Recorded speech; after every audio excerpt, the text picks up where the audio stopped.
The best thing about custom is the fact that you get to actually manufacture everything in-house, which means checkpoint over checkpoint over checkpoint. Every time an operation is unfolding or complete, we get to do spot checking or full checking of the result. You have many chances to correct any issue, any dimensional issue, any finishing issue, any edge bending issue. So that's the main benefit of manufacturing everything in-house. Plus, you have full control over the installation that we also do in-house. Because while we are on job sites and little things happen, like you damage a piece in transport, or maybe you just simply drop it because you haven't had your coffee yet. You have the shop right here, so we can have it manufactured, repaired, back on site by the next day. No delays, no issues, like no waiting for weeks for another piece to be delivered.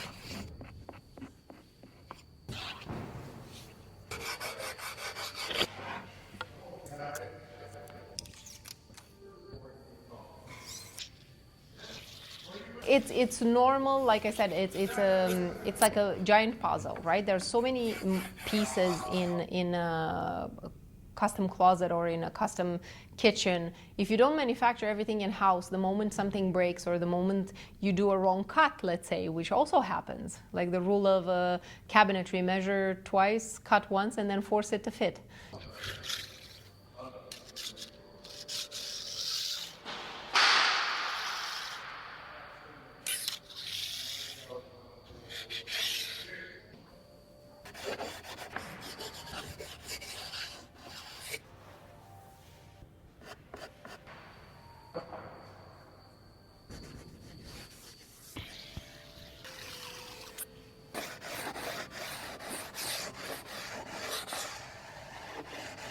Every time something goes wrong, it just increases your delay to delivering the project, because you have to order the new pieces, you have to send them to be finished at a different shop if you don't do your own finishing, and then good luck trying to get your team to go back, the team that you subcontracted for installation, to go back as soon as possible to complete the installation. Because when you don't do everything in-house and you outsource different operations, you depend on the timelines of the teams and the shops that you contract for that.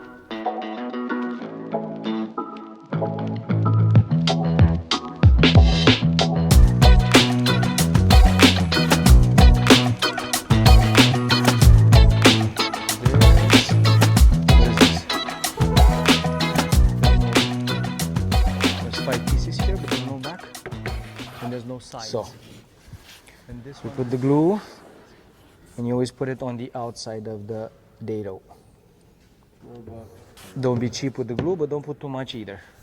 Yeah, and then the one that goes on top, we don't want it to drip, because the back goes behind the bottom, the front goes on top of the bottom. Start with the back, try to align it as much as possible. Then the bottom has holes in the front, right? So it goes against the back and under the front. You see? Now the glue, there's a lot of it, but it's not going to drip because it's been spread. There we go. Make sure that it's nice and flush. There we go.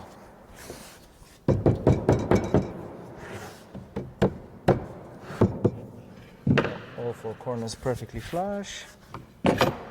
All the clamps have to close on the same side, so that when we rest them, we put them on the actual handle.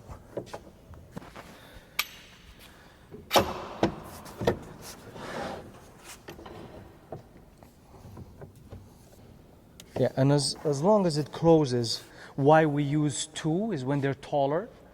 We're applying pressure either at the top or at the bottom, and if you put it in the middle, you're not going to close the top nor the bottom. This is a bill drawer. Once the glue dries, we take the clamps off, we fasten the screws in the pre-drilled location, and we put the orange clips. It's ready to go. Easy breezy. Lemon squeezy. And we can use to make the drawer boxes, we can actually use the clamp machine that we use for doors.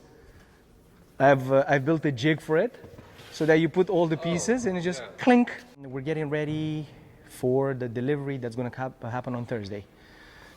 We have the built-ins and the utility room. All the cabinets are done. We're doing the drawer boxes today. We're getting on Thursday the finishings from Montreal and start the install. So it's going to be another shop week. So we're starting this week our Edwards Mountain project. It's 2 built-in closets and a beautiful custom laundry room, beautiful and functional. It's like a his and hers closet with a wonderful walk-through. We call it the Narnia door. Like walk through into the laundry room. So you basically walk through the closet to get to the laundry room. We wanted an ensuite custom laundry room for ease of access. We have built-ins in all the units, super tall cabinets, and it's going to be pretty cool. That's all, folks.